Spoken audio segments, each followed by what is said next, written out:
Hello दोस्तों, स्वागत है आपका हमारी एक और वीडियो में। आज हम आपको लेके जाने वाले हैं जामुकोटी और महर्षि जमदग्नि की तपोस्थली में। रेणुका जी आने वाले अधिकतम श्रद्धालु और पर्यटक जानकारी के अभाव में इस स्थल तक नहीं आ पाते हैं। इसलिए इस पार्ट में हम इस स्थल को कवर करेंगे और माँ रेणुका जी की यात्रा को संपूर्ण करेंगे। चारों तरफ सुंदर प्राकृतिक नज़ारे और शांति होने के कारण यहाँ आने वाले हर श्रद्धालु को एक अलग ही आनंद का एहसास होता है।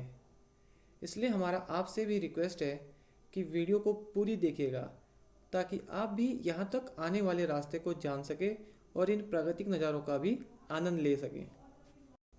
जैसा हमने पार्ट 1 में बताया था कि रेणुका जी से 2 किलोमीटर पहले दो रास्ते कटते हैं, जिसमें रेणुका जी मंदिर के लिए हमें नीचे जाना होता है और अब हम तपोस्थली के लिए ऊपर या राइट साइड में इस रास्ते से जाएंगे। तपोस्थली तक रोड पक्की हो गई है, जिससे अब आने वाले श्रद्धालु और पर्यटकों को सुविधा हो जाएगी। लेकिन आपको ड्राइव करते हुए फिर भी ध्यान रखना है, क्योंकि रास्ता कंजेस्टेड है और ऊपर मंदिर तक चढ़ाई है। ट्रैफिक बहुत लिमिटेड है, तो यहाँ पर भी आपको वैसे परेशानी नहीं होगी। बस अपनी सावधानी बनाए रखिएगा। थोड़ा सा ही ऊपर आने पर हमें प्राकृतिक नज़ारे देखने को मिलने लगते हैं और रेणुका झील का पहला दर्शन होता है। यहाँ के स्थानियों द्वारा बताया जाता है कि झील एक लेटी हुई स्त्री के रूप में है, जिसके संबंध में एक कथा भी है, जिसके बारे में हम आगे वीडियो में चर्चा करने वाले हैं। तो प्लीज़ बने रहिएगा वीडियो के साथ। इससे पहले हम आपको बता दें कि ये पूरा रास्ता रेणुका जी से लगभग 14 किलोमीटर लंबा है और इस रास्ते पर सरकारी या प्राइवेट किसी भी तरह की बस नहीं चलती है, तो आपको यहाँ अपने साधन से ही आना होगा, या आप चाहें तो टैक्सी वगैरह कर सकते हैं, जो कि आपको ददाऊ या रेणुका जी से बुक की जा सकती है। शायद भविष्य में बस चलाई जाए। थोड़ा और ऊपर आने पर प्राकृतिक नज़ारे और भी सुंदर हो जाते हैं और हम पहुंचते हैं जामुकोटी। कार्तिक मास में जब रेणुका जी में मेला लगता है, तो यहीं से भगवान की पालकी ले जाई जाती है। यहाँ पर भी भगवान परशुराम जी का मंदिर है।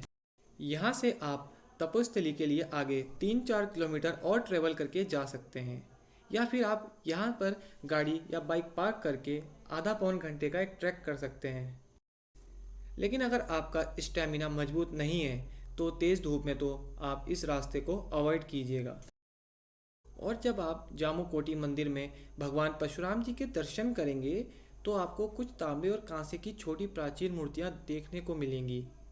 इन्हें परशुराम भगवान के सैनिक और सेवक कहा जाता है, जो हमेशा भगवान परशुराम जी के साथ रहते हैं और उन्हीं के साथ चलते हैं।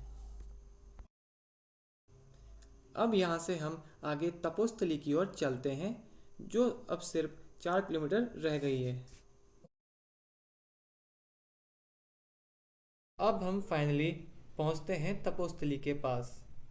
यहाँ पर रोड भी आके समाप्त हो जाती है और अब यहाँ से चढ़ाई भी सिर्फ 100 मीटर की है, जो लगभग 10 मिनट में पूरी की जा सकती है।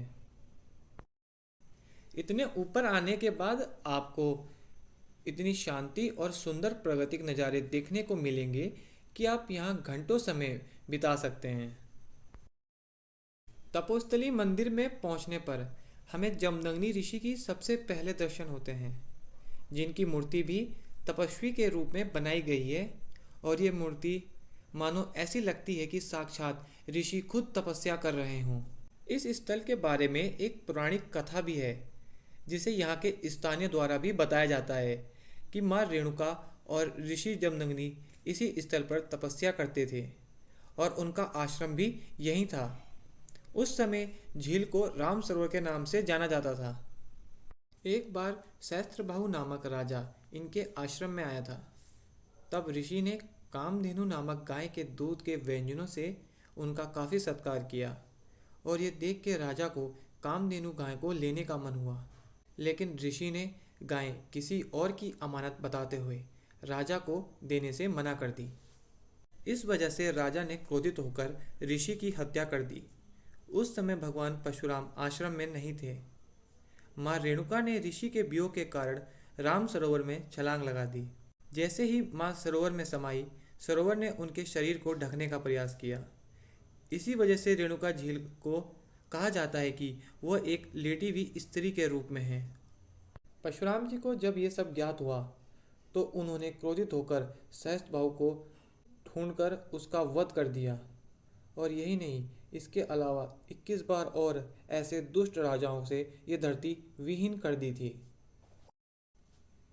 फिर आश्रम में आकर परशुराम जी ने अपनी योग शक्ति से अपने माता पिता को जीवित कर दिया। तब माँ ने परशुराम जी को वचन दिया था कि वो हर वर्ष कार्तिक मास की देवोत्थान एकादशी को उनसे मिलने आएंगी। इसी के उपलक्ष्य में यहाँ मेले का भी आयोजन किया जाता है। तो दोस्तों, आप भी यहाँ जरूर आएं और इस पवित्र धाम को खुद करीब से देखें। जय माँ रेणुका जी।